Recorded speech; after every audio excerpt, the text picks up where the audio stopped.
Here's what you missed on Phathead and Cande in the morning. Weekdays 6 to 10 a.m. on My Country 96.1. My Country 96.1, Phathead, Cande Roth. Cold. It's chilly. We're in the 30s. Yeah. And it's cold now. It's officially cold. we're going up to 50, or maybe if we get that high. Bundle up. It's definitely chilly. Cande, we got a lot going on. Tomorrow, I'm back at it. Bullsmith's Tavern in Smithtown.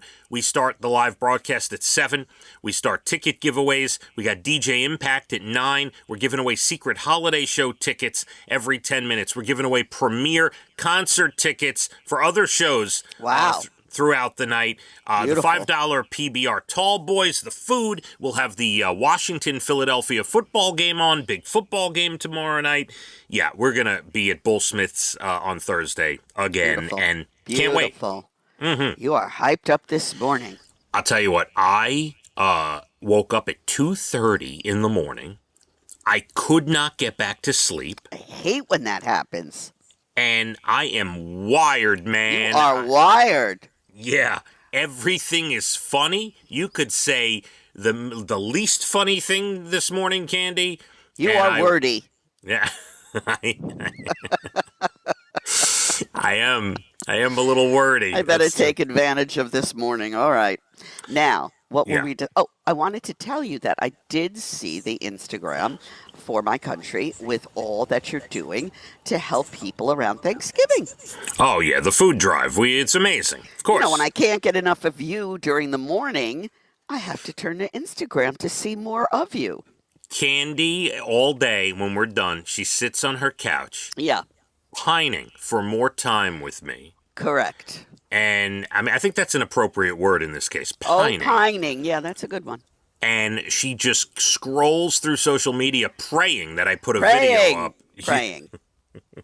Yes, my food drive video. You know, it kind of scares me because I like go on Instagram and boom, there you are. It's almost like, oh, what?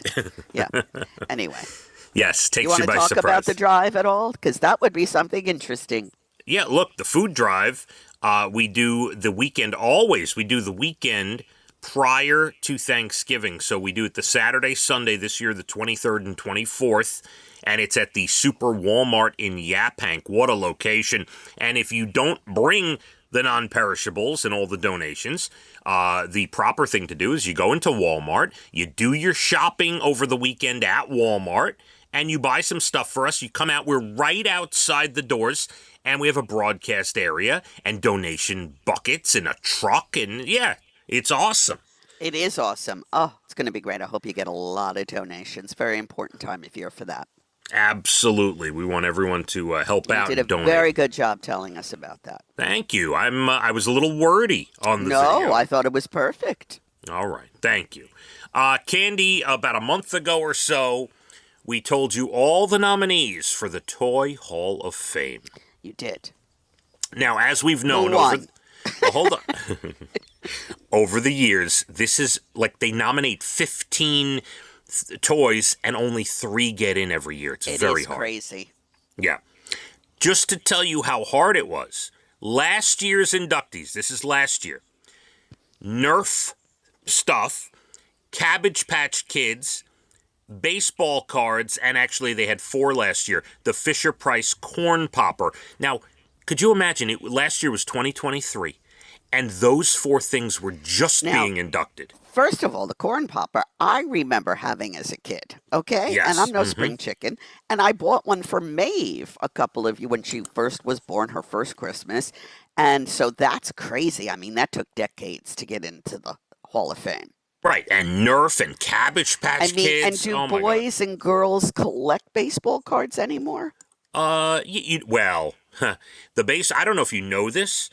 The card industry for all sports has become a multi-billion-dollar business. There are social media accounts that people sit and watch all day of people unboxing cards to see what they get. It's a big deal.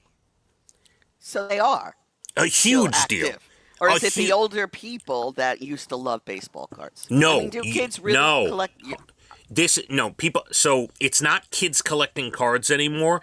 This is like more adults buying packs and packs and boxes of cards for big bucks, a lot of money, and then they sit and they videotape themselves opening them, hoping to get like a rookie Michael Jordan or something, something now, crazy. The Yankees, they went to the World Series.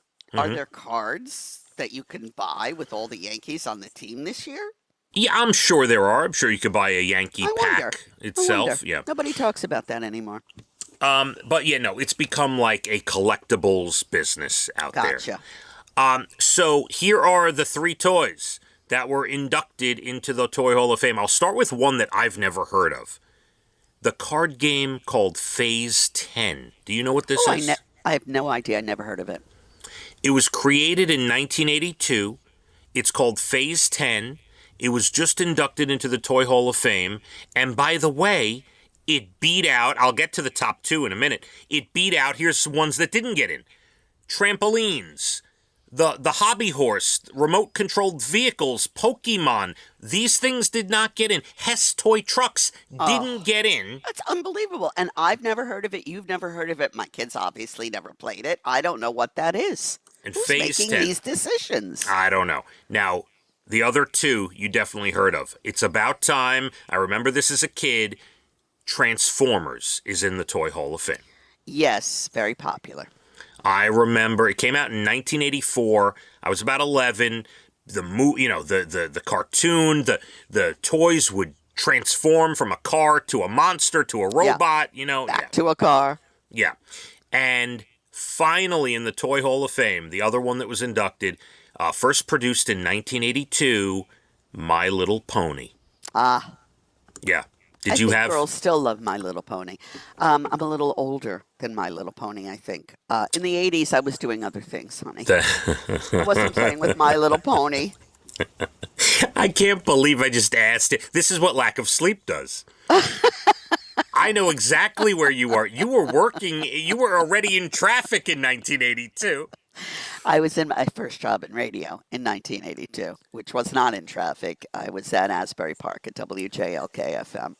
My greatest story about you was 1983, so I cannot believe I just asked you if you had My Little Pony in 1982. Should I tell my 1983 story one more time? If you must, and do it quickly, please.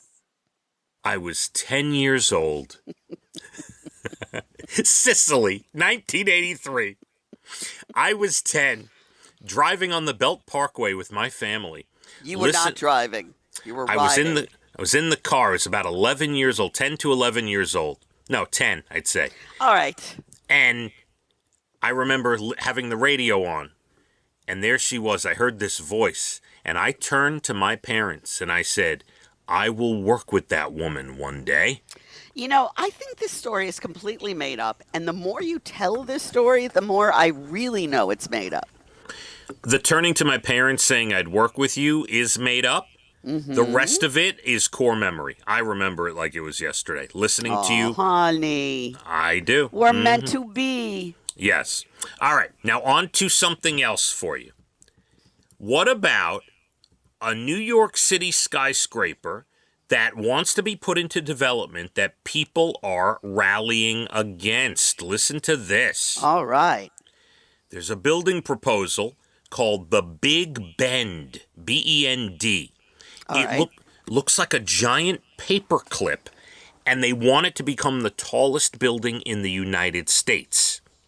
It's like when you say they, who is they? The people who are pushing this proposal. Okay. It's what's called a hyper-modern design. It's for Manhattan. The Big Bend, as I said, it has an upside-down U shape and is hollow in the middle. Think of a massive paperclip standing up, and that's kind of what it looks like. All right. There are big windows up each side, even across a loop at the top. And to navigate it, there would be elevators that operate around curves. Yeah. If it's built, it would become the tallest building in the Western Hemisphere. Couple 100 feet taller than One World Trade. Where would this be in this city? Where do they want to put this up? I'm trying to see that. It doesn't say, unless I missed it, it doesn't say, it just says for Manhattan. That's it. It would be the tallest in the Western Hemisphere. Right now, a building in Dubai is the world's tallest structure. Of course it is, yes, Dubai. I'd like to know, before I answer, where it's going in the city. Great question. But people fighting against it, they say it'll ruin the skyline. Do we want it on the water? Exactly. Do we want it on the waterfront? No, we don't. We won't see the water. Yeah, I don't know where I don't know where it's going. I don't know. Well, that's an important question. And by the way, it has not been greenlit just yet. They're fighting over it at the moment. Well, so maybe they're fighting over where it should or should not go. So we'll see. But there you go. You can go search the new design and see what it looks like. It sounds interesting. It does. I want to take an elevator that goes around curves. That's kind of cool. Do? Not sure. Yeah, why not? Why not? All right, we've got plenty more to do. Your Bald and the Beautiful at 8:12. Your National Day's Good News Stories late 8 o'clock hour. We have a very cold day, high of maybe 50, breezy again. Let's hit the roads. My Country 96.1. Phathead and Cande in the morning, weekdays 6 to 10 a.m. on My Country 96.1.